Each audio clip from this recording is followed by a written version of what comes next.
앞으로 5년 내 국민연금 수령을 앞두고 있는 분들이라면 이 영상을 꼭 끝까지 시청해야 합니다. 한순간의 선택이 노후 생활의 난이도를 낮출 수도 있고 반대로 더 팍팍한 삶으로 이끌 수도 있습니다. 저희 채널 구독자분들이라면 잘 아시겠지만 1년 전부터 국민연금 조기 수령을 신청해야 한다고 말씀드리고 있습니다. 관련 영상은 75만 뷰가 나왔고 댓글도 수백 개가 달리면서 갑론을박이 많습니다.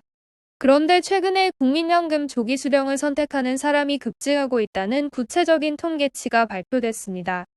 국민연금공단의 최근 5년간 연도별 국민연금 조기연금 신규 수급자 수 현황 자료입니다.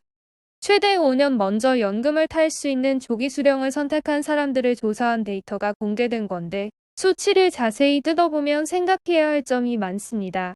이 자료에 따르면 지난해 기준 신규 조기연금 신청자는 11만 2,031명이었습니다.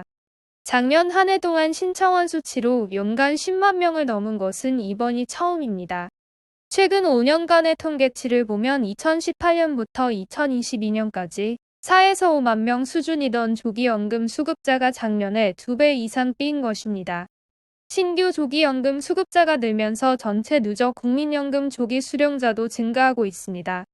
연도별 전체 조기연금 수급자는 2018년 58만에서 2019년 62만 명, 2020년 67만 명, 2021년 71만 명, 2022년 76만 명입니다.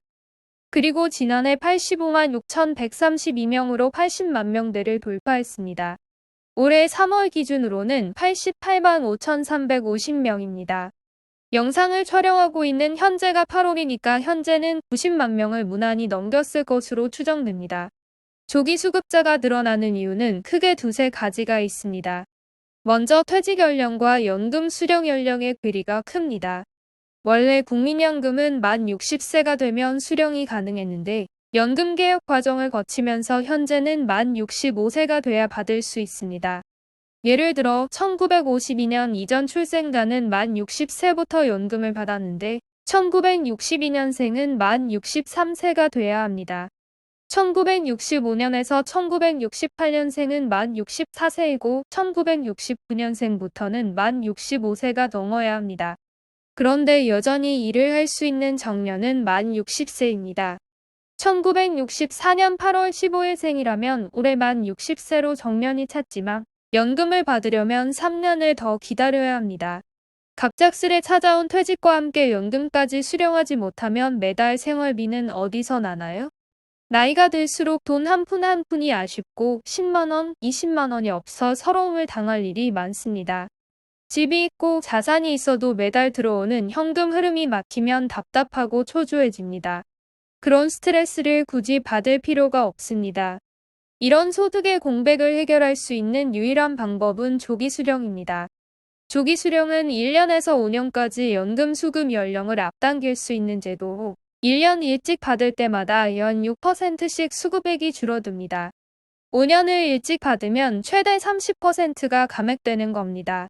올해 2월 기준 조기연금 수급자의 평균 수령액은 월 69만 6,584원이었습니다. 그런데 조기 수령자가 1년 먼저 연금을 타겠다고 하면 65만 4,788원을 받는 겁니다. 이 감액은 절대 금액이 아닌 퍼센트로 적용됩니다. 한 달에 200만원씩 받는 분들이야 6%만 깎여도 12만원이 줄어들지만 60만원 받는 분이라면 3만 6천원입니다. 젊을 때 연금을 많이 못 넣어서 월 30만원 밖에 안 된다면 1년 빨리 받는데 월 18,000원 줄어듭니다. 이 때문에 연금 수령액이 작으면 작을수록 조기 수령이 유리합니다. 수령 기간을 1년 단축하는 것은 똑같지만 연금 페널티의 절대 액수가 적기 때문입니다. 몇몇 기사에서 국민연금 조기 수급을 두고 손해봐도 일찍 받는다라고 표현을 하는데 결코 손해가 아닙니다. 6% 감액되긴 하지만 먼저 받는 돈이 있습니다. 이 돈으로 필수품을 살 수도 있지만 적금을 들 수도 있습니다.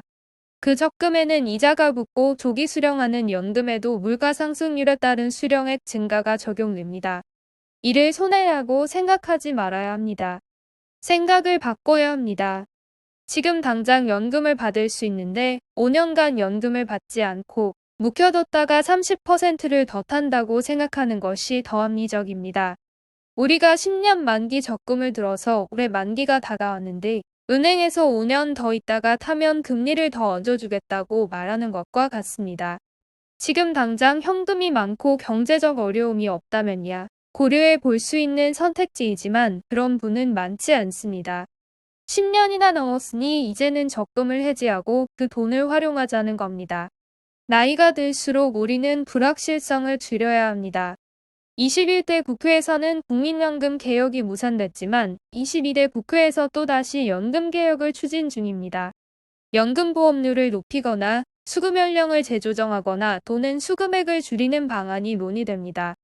개혁의 방향성은 아무도 예측할 수 없고 그 결과가 수급을 앞둔 분들에게 어떤 영향을 줄지 아무도 모릅니다. 이 때문에 우리는 미리 수급을 신청하는 겁니다. 아무리 연금이 개혁돼도 이미 연금을 받고 있는 사람들에게까지 영향을 미치긴 쉽지 않습니다. 앞으로 연금 수령자는 더 많아질 겁니다. 베이비부머 세대가 은퇴 전선으로 들어오고 있고 저출산 문제는 심각해 연금을 납부하는 생산 가능 인구는 줄고 있습니다. 국민연금에 대한 불확실성은 시간이 갈수록 커집니다. 새마을금고처럼 흔들리는 금융기관의 만기가 찬 적금을 계속 맡겨두는 것과 같습니다. 최대 5년 먼저 연금을 탈 수 있는 조기 수령을 하루라도 빨리 신청해야 합니다. 뉴스 보는 TV는 여러분의 편안한 노후 생활을 위해 노력하겠습니다.